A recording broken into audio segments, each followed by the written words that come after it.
the more you intrude in a kid's life, the more you say, this is what you need to know to pass the SATs, the more wrecked the kid becomes, the more irrelevant this thing called education is, because there is no correlation, none at all, between school grades or SAT tests and anything in future life. In fact, in many instances, there are negative correlations. The better you do in this area, the worse you will do.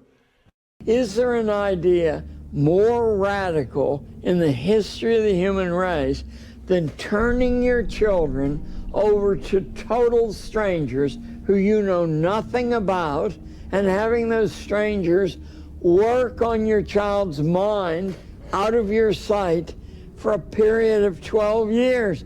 Could there be a more radical idea than that? It's a cult. It's a secular religion. It's a jobs project. We're choking to death in 50 states of the Union, and it's no longer tolerable, and it's no longer a matter to be debated. This is a much weaker apparatus than you can imagine. What they spend the lion's share of your tax money on could not be justified in some kind of third-party court. There is no evidence that there's correlation between grades or standardized tests and anything else except the next grade you're going to get in the same subject, and the next score you're going to get in the standardized test. Wouldn't you, if you were making fortunes every year from this attempt to show hard numbers, even though those are mostly lines too, but nobody shows you hard numbers because they don't exist. Every attempt to show a correlation has failed. If you have a clear idea of the intensely political nature of this bill for business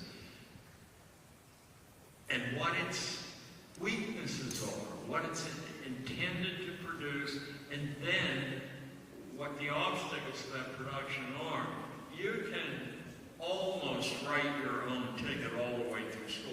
I would prefer, personally, that you would say, I prefer not to, and throw the gauntlet down. The strongest power that the school institution has is your fear.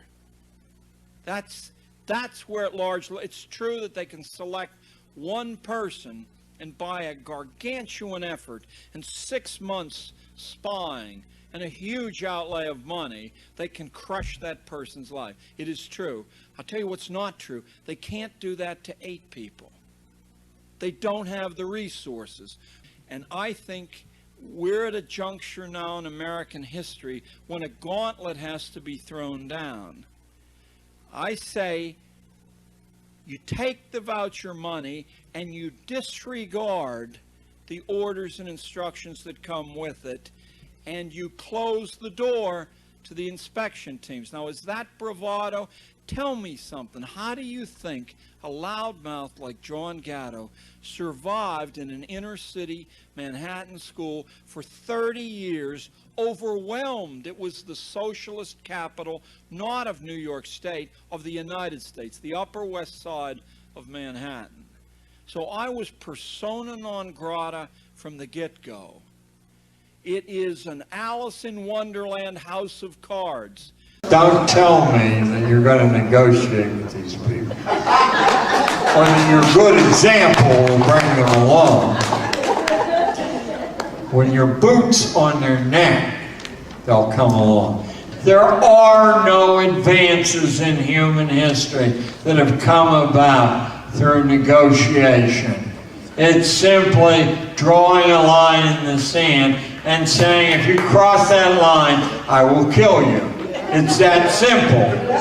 And if the enemy says, but we outnumber you 50 to 1, you can say, the French warriors outnumbered the Romans 50 to 1. And France became a Roman province. Knock me down, I'll get back up again. Kill me, I'll become a martyr.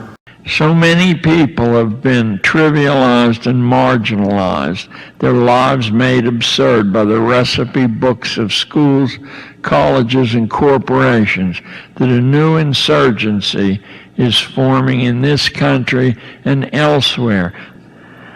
Even in its infancy, this insurgency has turned the megalithic commercial music industry on its ear, shocked the film industry, and appears ready to upset the whole idea of copyrights.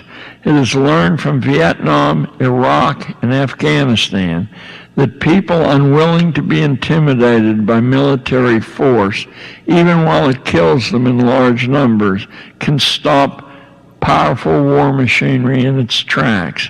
The day of the expert is over. The handwriting is on the wall for all institutions, I think. The existing rituals between childhood and adulthood don't work anymore. We need to think the rules again from scratch. The foreclosure of civil liberties in recent years, the maintenance of torturers in prison camps, the wasteful potlatches of military adventuring are not a sign of strength, but of advanced weakness. Nobody believes this can continue.